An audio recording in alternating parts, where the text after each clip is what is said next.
మీ పిల్లలు maths science లో dull గా ఉన్నారా? 100% మార్క్స్ కావాలంటే ఆన్లైన్ ట్యూషన్ ట్యుటోరిక్స్ లో జాయిన్ అవ్వండి. Welcome to Suman TV. దేశవ్యాప్తంగా అక్రమ వలసదారులు వీళ్ళు ఎంతమంది ఉన్నారంటే వేలు నుంచి లక్షలకు వెళ్ళిపోయారు.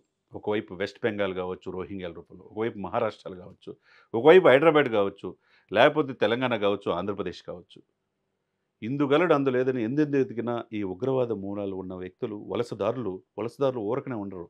మన కోసం ఇక్కడ పని కోసం వచ్చి మన అంతర్భాగంలో ఇదైపోయి మన రహస్యాలను ఇతర దేశాలకి ఇచ్చేసే పరిస్థితులు వెళ్ళిపోయారంటే మనం యూట్యూబర్లు చూస్తున్నాం, కొంత ఇన్ఫ్లుయెన్సర్లు చూస్తున్నాం. వీళ్ళందరూ కూడా పక్క దేశానికి డబ్బులు కాసిపడి మన దేశంలో అశాంతిని కలిగిస్తున్నారంటే మరి అక్రమ వలసదారులను ఏరిపారేయాలి కదా.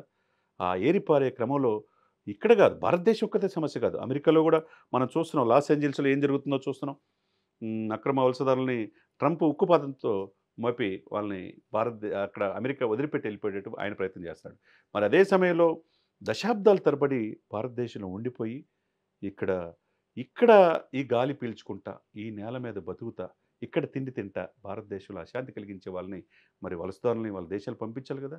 సుప్రీంకోర్టు కూడా క్లియర్గా చెప్పేసింది, వలసదారులు ఇక మీ టైం అయిపోయింది, వెళ్ళిపోండి, దేశం వదిలిపెట్టి అంటున్నారంటే మన దేశం భద్రత ముఖ్యం.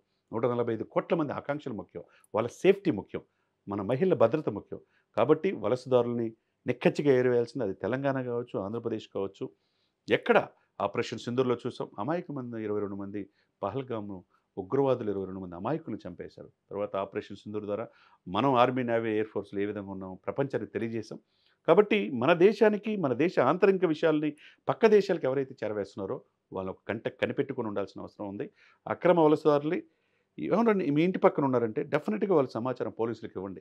ఎంతకాలం నుంచి వస్తున్నారు, వీళ్ళు ఏం చేస్తున్నారు, వీళ్ళ కథలకి ఏంటి చెప్పాల్సిన బాధ్యత, సోషల్ పోలీసింగ్ చేయాల్సిన బాధ్యత ప్రతి పౌరుడి మీద ఉంటుంది. లేకపోతే మన దేశ రక్షణ గాలికి వదిలేసినట్టు ఉంటుంది. కాబట్టి దేశం ముఖ్యం. 32,87,263 చదరపు కిలోమీటర్ల విస్తీర్ణం ఉన్న భారతదేశం గొప్ప భారతదేశం. దీంట్లో జీవిస్తున్నందుకు హ్యాపీగా ఫీల్ అవ్వాలా. అనేక మతాలు, కులాలు, పాశ్చాత్య దేశాలు కూడా భారతదేశ సంస్కృతిలో భాగం అయిపోతాయి.